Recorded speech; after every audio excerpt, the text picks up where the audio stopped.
कृष्णाय वासुदेवाय हरये परमात्मने प्रणतक्लेशनाशाय गोविंदाय नमो नमः। सभी सनातनी को सादर जय सिया राम। आज एक बार फिर से मैं आप सबके समक्ष उपस्थित हुआ हूँ एक प्रेरणादायक पाप नाशनी कथा के साथ। एक बार की बात है, भगवान श्री कृष्ण और धर्मराज युधिष्ठिर दोनों बैठे बातें कर रहे थे। उसी समय अचानक धर्मराज ने योगेश्वर भगवान श्री कृष्ण से पूछा, प्रभु कि मनुष्य जाने अनजाने में ना जाने कितने पाप किया करता है। कभी जानबूझ करके करता है, कभी अनजाने में करता है, और मानव होने के नाते स्वभाव बस पाप हो ही जाता है। तो कृपा करके आप यह बताएं कि इस पाप से मुक्ति का उपाय है कोई? भगवान श्री कृष्ण ने कहा, राजन जरूर है। इस संसार में दुर्लभ कुछ भी नहीं है, सब कुछ संभव है। उन्होंने कहा कि आज मैं आपको एक ऐसी कथा के बारे में बताऊंगा जिससे संसार के सारे पाप नष्ट हो जाते हैं। उन्होंने बताया कि एक बार की बात है, यही प्रश्न चक्रवर्ती सम्राट नृपश्रेष्ठ मानधाता जी ने महर्षि लोमस से किया था।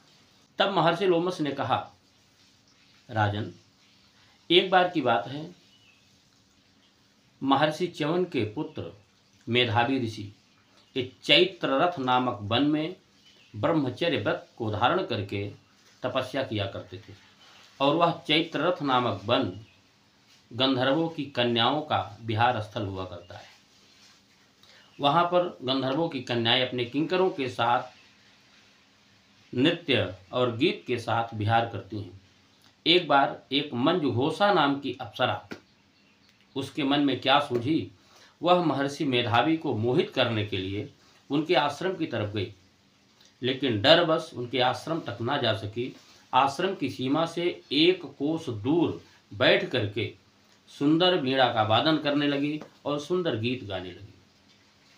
संयोगवश उसी रास्ते से महर्षि मेधावी जी गुजरे और सुंदर स्वर और तान राग को सुन करके मोहित हो गए। महर्षि की इस तरह से दशा को देख करके मंजुघोषा समझ गई और वह अपनी वीणा को जमीन पर रख करके आई और महर्षि मेधावी के शरीर से लिपट कर आलिंगन करने लगी। और महर्षि मेधावी को भी कुछ समझ में ना आया, वो भी उसके साथ रमण करने लगे। करते करते काफी समय व्यतीत हो गया। एक इनको दिन और रात का भी पता न चला कि कब दिन हो रही है, कब रात हो रही है। अचानक एक बार मंजुघोषा ने स्वर्गलोक जाने की इच्छा जताई। तो महर्षि ने कहा, देवी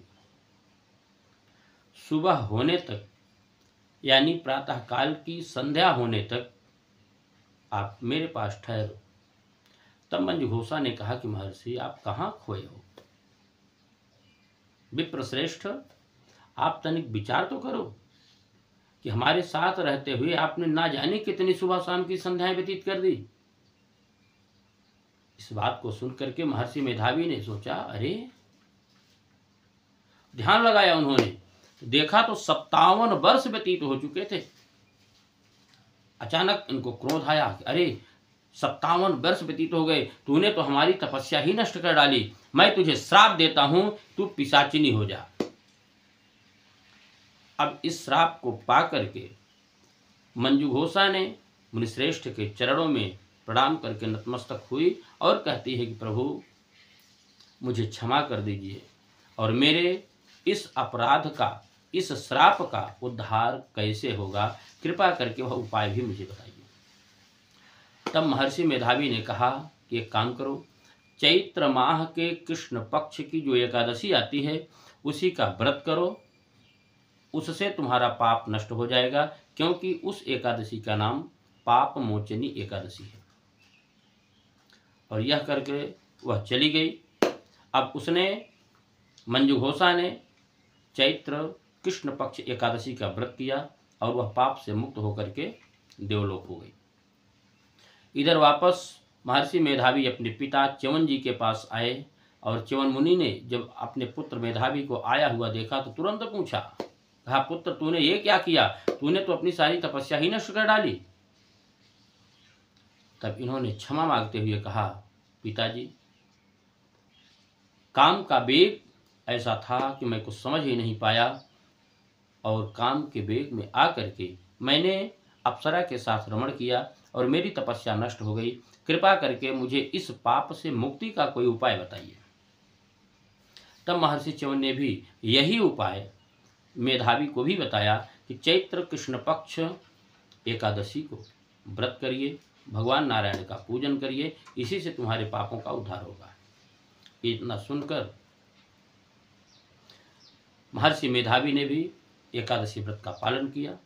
उसके बाद वह इस पाप से मुक्त होकर के पुनः अपने तपस्या के फल को प्राप्त करते हैं।